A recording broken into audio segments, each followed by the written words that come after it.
అందరికీ నమస్కారం. జై భారత్, జై జై భారత్. ఈ నినాదాన్ని ప్రజల్లోకి బలంగా తీసుకుపోవడమే నా యొక్క ప్రధాన లక్ష్యం.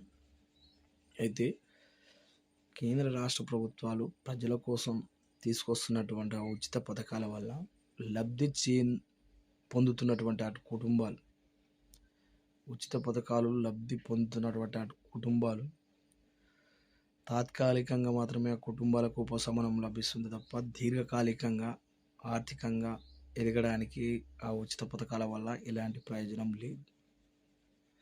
ముఖ్యంగా ప్రభుత్వాలు ప్రజలకు ఏదైనా చేయాలి అనుకుంటే రెండు వ్యవస్థల్ని పటిష్టంగా అన్ని సౌకర్యాలతోటి, నాణ్యమైనటువంటి సౌకర్యాలు సదుపాయాలతోటి ప్రజలకు అందిస్తే చాలు. ఆ పథకాలు, ఆ వ్యవస్థలు ఏంటంటే విద్యా వ్యవస్థ, వైద్యం వ్యవస్థ.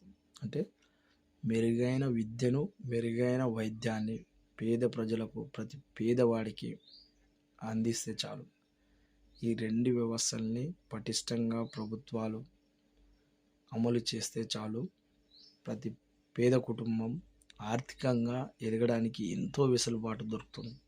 ఎందుకంటే విద్య మీద, వైద్యం మీద ప్రతి కుటుంబం లక్షల్లో ఖర్చు చేయాల్సినటువంటి పరిస్థితి ఏర్పడింది.